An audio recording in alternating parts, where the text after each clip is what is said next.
మీలాంటి వ్యక్తులు ఏ కెపాసిటీలో మాలాంటి వ్యక్తుల్ని క్వశ్చన్ చేసే అధికారం ఉంది అంటున్నా నేను. రఘురామకృష్ణంరాజు అనేటువంటి ఒక డిప్యూటీ స్పీకర్, ఒక ఫ్రాడ్ అని డిక్లేర్ చేయబడినటువంటి డిప్యూటీ స్పీకర్, ఇది పొలిటికల్ మోటివేటెడ్ కేసులు కానే కాదు సార్.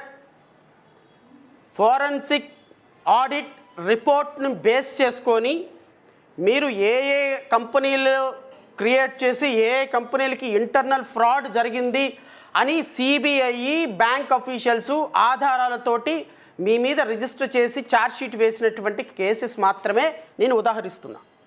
ఒక ఈ 2019 ఎఫ్ఐఆర్లో 947 కోట్ల ఫ్రాడ్, ఈ కేసులో 826 కోట్ల 17 లక్షల రూపాయల ఫ్రాడ్. ఈ ఫ్రాడ్ ఏంటో చూస్తా. మీ మీద వచ్చినటువంటి ఎలిగేషన్, పంజాబ్ నేషనల్ బ్యాంక్ ఇచ్చి మీ మీద ఇచ్చినటువంటి report, the account has been declared as a fraud with PNB Punjab national bank on 14/11/2019.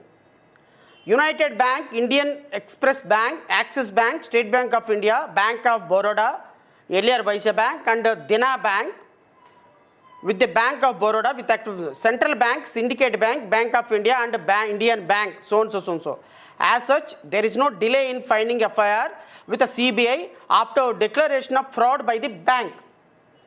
Raghurama Krishnam Raju operate చేసేటువంటి బ్యాంక్ ఫ్రాడ్ కింద డిక్లేర్ చేసిన తర్వాత బ్యాంకు, అన్ని బ్యాంకులు, ఈ ఒక్క బ్యాంకే కాదు, అన్ని బ్యాంకులు డిక్లేర్ చేసిన తర్వాత the FIR was launched by Punjab national bank.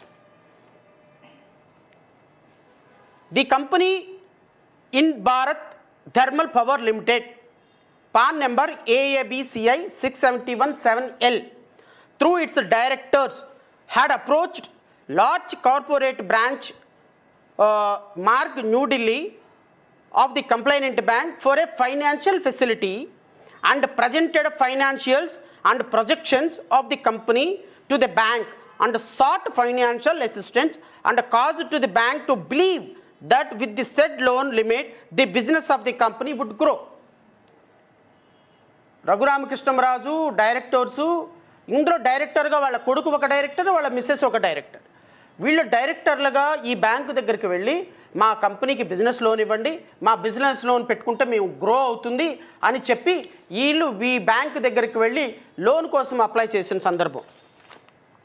The company has sanctioned a senior debt amounting to 941 crore.80 lakhs and subordinated debt of rupees 62 crores 80 lakhs in order to part finance the project of the basis of the security documents dated 31/3/2008, 12/4/2008, 22/2 under 2008. The mortgage in respect of the project land was created on so and so so and so. ఒక బ్యాంకులో loan కావాలి అని security పెట్టి వీళ్ళు 941.80 లక్షల రూపాయలు and 62.80 రూపాయలు subsidy loan తీసుకొని మొత్తం ఈ బ్యాంకుకి లోన్ తీసుకొని వీళ్ళు ఏం చేశారు అంటే, ఈ సోకాల్డ్ సనాతన ధర్మాధికారి, హిందూ ధర్మ పరిరక్షకులుగా భావించబడి తనను తానుగా ప్రొజెక్షన్ చేసుకున్నటువంటి గౌరవనీయులైనటువంటి డిప్యూటీ స్పీకర్ గారు ఈ 941 కోట్ల రూపాయలు మొత్తం గుండు సున్నా పెట్టాడు. ఎవరికి? బ్యాంకులకి. బ్యాంక్ అంటే ఎవరు? Public money. నేను రూపాయి, మీరు రూపాయి దాచిపెట్టుకున్న డబ్బుల్లో నుంచి ఇదిగో బ్యాంకు ఫ్రాడ్ చేసినటువంటి ఘరానా దొంగ, you are a cheater, you are a fraud. And not only Raghurama Krishnam Raju గారు వైఫ్ అండ్ సన్ను ఫ్రాడ్గా డిక్లేర్ చేసి ఫ్రాడ్ అకౌంట్గా డిక్లేర్ చేసినటువంటి మీరు ఎవరి గురించి మాట్లాడతారండి? నెంబర్ 3 ఎఫ్ఐఆర్, ఇంకో ఎఫ్ఐఆర్ ఉంది మహానుభావుడు మీద. ఈ ఎఫ్ఐఆర్ లాంచ్ చేసింది ఎవరయ్యా అంటే deputy general manager, state bank of India. దీని FIR number RCBD1 2021/E/00002 dated 24/3/2021. First FIR ఏమో 29/4/2019, రెండో ఎఫ్ఐఆర్ ఏమో 6/10/2020, మూడో ఎఫ్ఐఆర్ ఏమో 24/3/2021 సంవత్సరం. ఇది కూడా ఏమండి, ఏం sections? Criminal conspiracy, cheating, forgery of valuable security, forgery for the purpose of cheating, using forged document as genuine and criminal misconduct by public servant. ఈ మహానుభావుడు ఒక్కడే కాదు, ఈ మహానుభావుడు బ్యాంక్ మేనేజర్ని కొల్యూట్ చేశాడు, బ్యాంకు ప్రాజెక్ట్ వాళ్ళు మార్కెటింగ్ మేనేజర్స్ని కొల్యూట్ చేశాడు. ఈ మహానుభావుడు కాన్స్పిరసీ వల్ల ఈ బ్యాంకుల్లో చాలామంది ఎంప్లాయీస్ రిమూవ్డ్ ఫ్రమ్ సర్వీసెస్ అయిపోయినారు. ఈ మహానుభావులు ఇచ్చినటువంటి దీంట్లో ఫ్రాడ్ ఎంత అంటే 237,84,00,000 రూపాయలు. దీంట్లో ఫ్రాడ్, ఫస్ట్ ఫ్రాడు 900 కోట్లు రమారమి, రెండో ఫ్రాడు 826 కోట్లు, మూడో ఫ్రాడు 237 కోట్లు. మొత్తం రమారమి 8,000 కోట్ల ఫ్రాడ్ అండి, 2,000 కోట్ల రూపాయల ఫ్రాడు. 2000K fraud. మన ఆంధ్రప్రదేశ్ రాష్ట్ర డిప్యూటీ స్పీకర్ తెల్ల చొక్కా ఒకటి వేసుకొని, తెల్ల పంచ ఒకటి వేసుకొని, శుద్ధపూస కబుర్లు చెప్తా ఉంటాడు టీవీలో కూర్చొని. మొన్న క్రాస్ ఫైర్లో కూర్చొని తొడగొడుతున్నాడు. మనకు తెలుగులో ఒక సామెత ఉంది, డిక్కీ బలిసిన కూడంట ఎవరి ముందుకు వెళ్ళి తొడగొట్టిందంట. 1924 ఎక్కడ తొడగొట్టావు నాయన రఘురామకృష్ణంరాజు? 1924 పులుసు కారిపోయింది నీకు. ఎక్కడి నుండి? ఢిల్లీలో కూర్చొని ఆంధ్రప్రదేశ్ బోర్డర్లో అడుగు పెట్టడానికి గజ గజ గజ గజ గజ వణికిపోయినటువంటి డిక్కీ బలిసిన కోడిలాగా ఈరోజు తొడగొడుతున్నావే. ఈరోజు తొడగొడుతున్నావు మొన్న టీవీలో కూర్చొని. మరి 1924 తొడగొట్టలేదే? 1924 ఆంధ్రప్రదేశ్ బోర్డర్లో అడుగుపెట్టలేదే? 1924 ఈ కబుర్లు పులిహార కబుర్లు చెప్పలేదే? 1924 ఎక్కడున్నారు? 1924 మీ రోషం ఏమైపోయింది? మీ రోషం ఏమైపోయింది 1924లో? ఆంధ్రప్రదేశ్ రాష్ట్రంలో బోర్డర్లో అడుగు పెట్టడానికి గజ గజ గజ ఎందుకు వణికిపోయినారు 1924లో? ఏంటి? కొడితే కొట్టించుకోవాలి, గిల్లితే గిల్లించుకోవాలా? గిల్లితే గిల్లించుకోవాలా? గిల్లితే గిల్లించుకోవాల్సిన అవసరం లేదు, తిరగబడతాను. ఈ తెగింపు, ఈ ధైర్యం 1924 ఏమైపోయింది? 1924 గిల్లితే గిల్లించుకోవటం కాదు, పొడిస్తే పొడిపించుకున్నావు. ఈ రోజున కూటమి ప్రభుత్వం అధికారంలో ఉంది కదా అని ఇష్టం వచ్చినట్టు మాట్లాడుతున్నారు. మీరు ఎవరిని మాట్లాడుతున్నారు ఇష్టం వచ్చినట్టు? మీకు పంచాయతీ ఎవరితో అయినా ఉంటే, పంచాయతీ ఉన్నటువంటి జగన్మోహన్ రెడ్డి వైఎస్ఆర్ కాంగ్రెస్ పార్టీతో వ్యక్తిగతంగా మీకేమైనా ఉంటే చూసుకోండి. ఎవరిని పట్టుకొని, ఏ కమ్యూనిటీని పట్టుకొని, ఎవరిని పట్టుకొని మీరు తుస్కారంగా మాట్లాడతారు, వెటకారంగా మాట్లాడతారు అంటే మీ మాట్లాడే మాటలు మాకు రావా? మీ జాతకాలు మాకు తెలియవా? కాదండి, ఇట్లా బ్యాంకులను ఫ్రాడ్ చేసి 2,000 కోట్ల రూపాయలు ఫ్రాడ్ చేసి బినామీ కంపెనీల్లోకి బినామీ ట్రాన్సాక్షన్లు చేసి రాష్ట్ర ప్రజలను, దేశ ప్రజలు దాచిపెట్టుకున్నటువంటి డబ్బు తమ ఫ్రాడ్ ఢిల్లీ దాకా పాకించి బ్యాంకుల్ని, మీ డబ్బుల్ని చూపించి బ్యాంక్ అధికారులను కూడా దొంగ డాక్యుమెంట్లు సృష్టించి, దొంగ సెక్యూరిటీ డాక్యుమెంట్లు సృష్టించి 2,000 కోట్ల రూపాయలు దోచుకున్నటువంటి ఘనమైన చరిత్ర మాకు లేదండి, మాకు రాదండి, మా వల్ల కాదండి. నిజాయితీగా ఉండగలుగుతాం. ఎస్, మీరు అన్నట్టు మాకు తక్కువ ఓట్లే వచ్చినాయి, నేనే కాదనటంలా.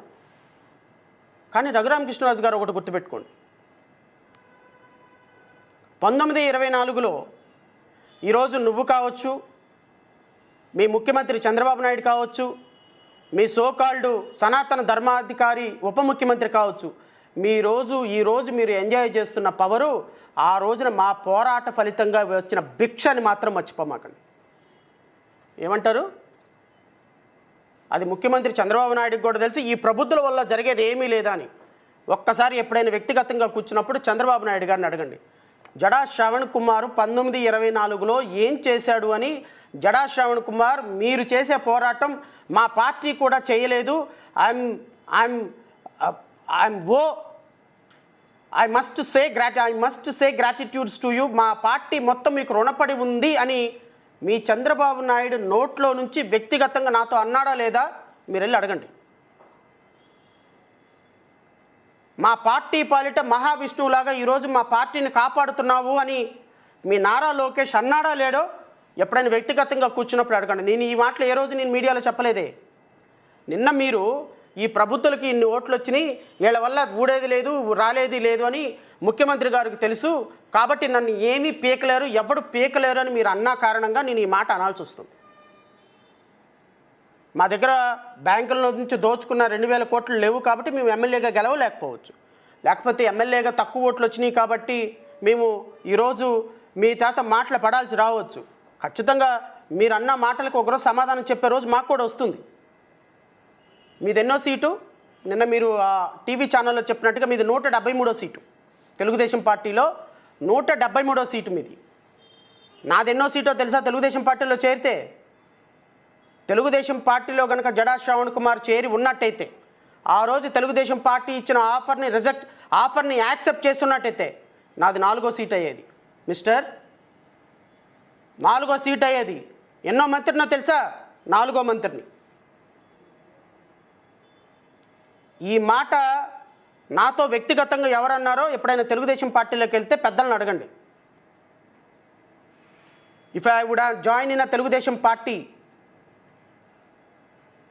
నీది 173వ సీటు. వస్తుందో రాదో రేపు నామినేషన్ అనగా ఈరోజు సీట్ వచ్చింది నీకు. 8 నెలల ముందు నాకు ఆఫర్ చేసిన సీటు మీ పార్టీలో నుంచి. అడగండి ఎవరినైనా కావాలంటే వెళ్ళి. కానీ అంబేద్కరిజం తోటి చాలా దూరం ట్రావెల్ చేశాం. ఆ అంబేద్కర్ అనేటువంటి జెండాను పట్టుకొని ట్రావెల్ చేసిన మేము ఇక కిందకు దిగలేం సార్, ఐఎమ్ వెరీ సారీ అని సున్నితంగా రిజెక్ట్ చేసినటువంటి ఆఫర్ని రిజెక్ట్ చేసినటువంటి వ్యక్తినో కాదో ఈ పార్టీలో అడగండి వెళ్ళి. నిజాయితీగా నిలబడ్డాం, మాకు ఎన్నోట్లు వచ్చినా సమస్య లేదు. మేము నిలబడింది ఒక కాన్సెప్ట్ కోసం, మేము నిలబడుతుంది ప్రజల ఎజెండా కోసం, మేము నిలబడుతుంది ప్రజలకు జరిగిన అన్యాయాలను ఎదురిస్తూ ప్రజల ద్వారానే వ్యక్తిగతంగా అసెంబ్లీలోకి వెళ్ళాలి తప్ప ఒక పార్టీ కండవా కప్పుకొని లోపలికి వెళ్ళాలని చూసినట్టయితే ఈ పార్టీకి నన్ను కలవటానికి నువ్వు అపాయింట్మెంట్ తీసుకొని రావాల్సిన పరిస్థితిలో ఉండేవాడివి. అది గుర్తుపెట్టుకో. ఇప్పుడు నేను లేను కాబట్టి దాన్ని దెప్పిపడవటంలా.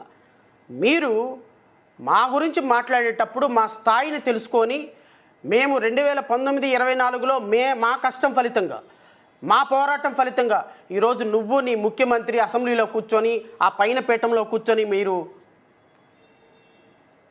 అధికారం ఎలగబెడుతున్నారన్న విషయాన్ని నేను ఇంకొకసారి మీకు గుర్తు చేస్తున్నా. నెంబర్ 2, ఈ ప్రజల్ని చైతన్యపరిచి, ఎస్సీ ఎస్టీ ప్రజలను చైతన్యపరిచి, ప్రజాస్వామ్యవాదులను చైతన్యపరిచి, అమరావతి రైతుల కోసం పోరాడి, అన్ని వర్గాల ప్రజల సమస్యల కోసం పోరాడి ఈరోజు 164 సీట్లు మీకు రావడానికి కారణమైన మేము, మీకు ఓట్లేసినటువంటి ప్రజలని ఈరోజు మీరు సెకండ్ గ్రేడ్ పీపుల్ లాగా కన్సిడర్ చేసి, ఎక్స్పెషల్లీ ఎస్సీ ఎస్టీల పిల్లల్ని, ఎక్స్పెషల్లీ ఎస్సీ ఎస్టీ ప్రజల్ని, ఎక్స్పెషల్లీ క్రిస్టియన్స్గా తమ మతాన్ని తమ హిందూయిజాన్ని పరిరక్షించుకుంటూనే తమ జీసస్ క్రైస్ట్ని నమ్ముకొని, ఆయన సూత్రాలని నమ్ముకొని, ఆర్టికల్ 25 ప్రకారం వాళ్ళకి ఇచ్చినటువంటి హక్కుల్ని పరిరక్షించుకునే వాళ్ళని గురించి మీరు మాట్లాడుతున్నటువంటి మాటలు విన్న తర్వాత ఈ విధంగానే స్పందిస్తే నీకు అర్థమవుతుందని ఎక్స్పెషల్లీ నీ కోసమే ఈరోజు నేను ప్రెస్ మీట్ పెట్టడం జరిగింది. Coming back to original point, ఈ ఫ్రాడ్ చేసినటువంటి చీటరు, క్రిమినల్ కాన్స్పిరేటరు, మరి నీకు అసలు మీడియాలోకి వచ్చి మాట్లాడే స్థాయి ఎక్కడుందయ్యా? ముందు ఈ బ్యాంక్ ఆఫీషియల్స్ పోనీ ఇవేమన్నా తప్పుడు రిపోర్ట్లా? కాదు కదా. ఎన్పిఏ అవుద్ది, తప్పే ఉంది. ఎన్పిఏ అవుద్దయ్యా, కట్టలేకపోవచ్చు. ఇది కట్టలేకపోవటం కాదు రఘురామకృష్ణరాజు గారు, ఇది మీరు బ్యాంకుల దగ్గరికి లోన్ కోసం వెళ్ళినప్పుడే.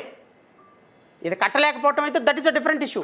బ్యాంకుల కోసం లోన్ కోసం వెళ్ళినప్పుడే దొంగ డాక్యుమెంట్లు సృష్టించి, దొంగ సెక్యూరిటీ డిపాజిట్లు సేకరించి, దొంగ